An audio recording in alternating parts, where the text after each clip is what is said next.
Avec sa piste détruite et les débris du dernier avion civil, l'aéroport international de Sanaa témoigne de la plus récente frappe aérienne israélienne.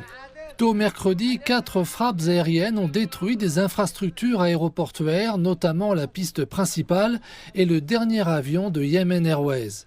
Il n'y avait aucune activité militaire à l'aéroport. Il était uniquement utilisé pour les vols civils et humanitaires dont dépendent plusieurs millions de personnes dans le nord du Yémen. Le fait de viser cet avion signifie que les passagers ne peuvent plus voyager via l'aéroport international de Sanaa. Nous sommes désormais confrontés à une nouvelle crise, des familles et des patients bloqués à l'intérieur du Yémen. Les responsables de l'aéroport de Sanaa et le ministère des Transports ont qualifié cette frappe aérienne de coup dur pour l'aviation civile. Ils ont accusé Israël d'avoir délibérément pris pour cible des installations vitales. Une conférence de presse a été organisée sur place. Des responsables du ministère des Transports et celui de la Justice et des Droits de l'Homme ont communiqué les premières informations sur les dégâts.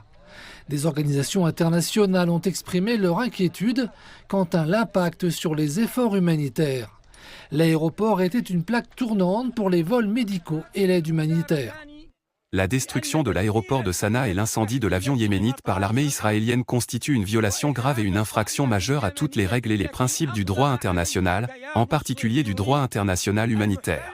Dans un pays classé parmi les pires crises humanitaires au monde, la destruction de l'aéroport de Sanaa est plus qu'une perte militaire.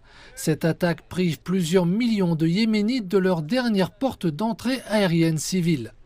Les patients n'ont plus aucun espoir de voyager, les étudiants voient leurs rêves s'arrêter aux portes de l'aéroport et des familles vivent dans un isolement presque total. Alors que le blocus se poursuit, les options se réduisent et les souffrances s'aggravent dans le nord du Yémen.